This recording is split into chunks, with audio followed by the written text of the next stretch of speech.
እግዚአብሔር ዝም ያለ ሲመስል አማኝ ታዲያ ምን ያርግ? አሬኛ ድርሻ ምንድነው? ዞር ማለት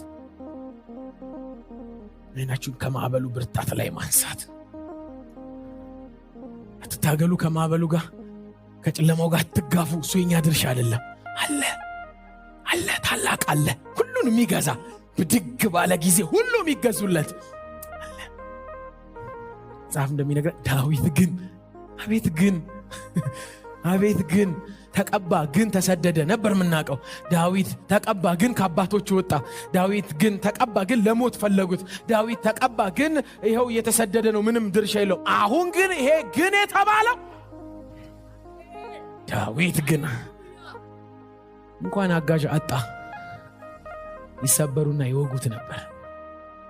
ይኸው የረዱት የጭንቅ ቀን ድንጋይ አንሺዎች ሆኑ። ምንም ቀርቶት አው ያጥፋዋል። የእግዚአብሔር መገኘት የብዙዎችን መጉደል ያስረሳል።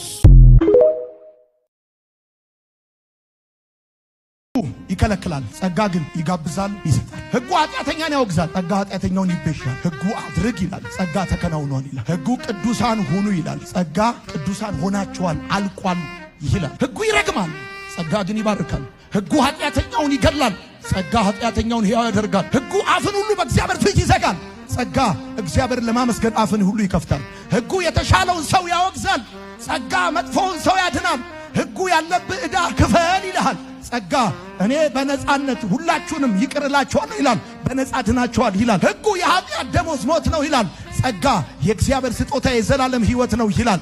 ሕጉ ኃጢአት የምትሠራ ነፍስ ትሞታለች ይላል፣ ጸጋ እመኑና ኑሩ ይላል። ሕጉ ኃጢአትን ይገልጣል፣ ጸጋ ኃጢአትን ያስተሰርያል። ሕጉ መታዘዝን ይጠይቃል፣ ጸጋ የመታዘዝን ኃይል ይሰጣል።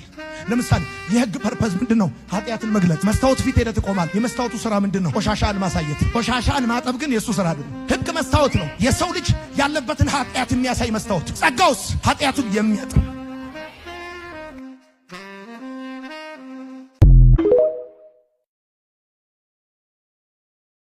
እግዚአብሔር ጸሎታችንን ይሰማል።